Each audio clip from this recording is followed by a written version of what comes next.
It is so common for folks who are recovering from relational trauma to struggle with this real need and comfort with being alone. And I think that I know this comes from so many different places, but, for many of us who grew up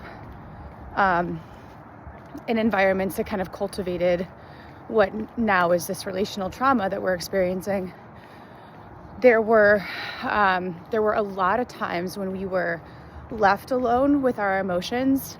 We were having a big emotion and there was a really strong and maybe even an abusive response from a caregiver. And they did not go towards us, they went away. So they either, they may have walked away or they may have left the home but they left us alone, and so, or, we were maybe just left alone. So our parents were gone for long periods of time, physically away from the home, or maybe they were, in their offices or in their bedrooms. And in really critical moments when we needed closeness, they just were not able to kind of provide that for us for the various reasons that we've discussed in previous posts. And so we just didn't really experience that deep closeness, with our attachment figures, okay? Which is so critically important, especially in these very early years, 0 through 10. That real deep closeness is so critically important. Being able to be close physically and emotionally with another human being, ability to be vulnerable, all of these things, okay? And so what happens then as we, kind of get into adolescence and adulthood is many of us really struggle with feeling like we're like there's too much closeness. Closeness can feel really difficult. It can feel smothering to a lot of us. It can feel like we're just constantly needed. And I think it's just a very big reality for many of us. And so this is one of these things where I'm going to talk about two things can be true. Closeness can feel incredibly difficult. It feels easier to be alone.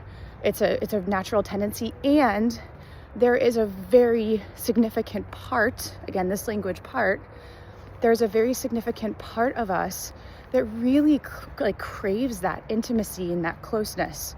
Okay, so it's like this push and pull. I want to be alone. Being alone feels easier. And I feel lonely. I want to be close.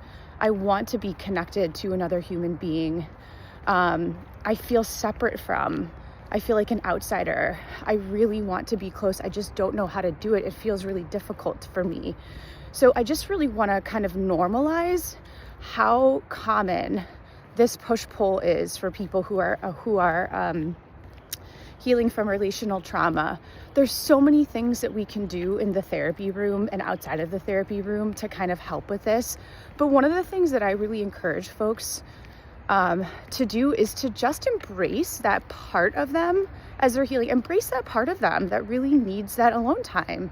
I think we as a society, we kind of look at that as like isolating, and we really kind of pathologize it. But I think that for many of us, it's a very important part that as we progress in our healing, it still needs to be tended to. That alone time is really important for us. Especially if we're in marriages or in committed relationships, being able to communicate that to our partners, that I really just need this space right now. I need some alone time. Doesn't mean that I don't love you, and that I don't want to spend time with you. But right now, there's a part of me that really needs that alone time right now. Being able to communicate that in different ways to people. And on the flip side, being able to find opportunities to connect with people that we feel safe with.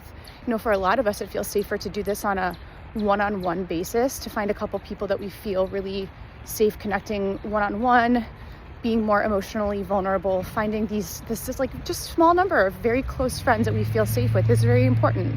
And then listening to ourselves. What am I needing right now? Am I needing that alone time, or am I feeling like I'm in a place where I can try to connect? It feels okay to connect right now.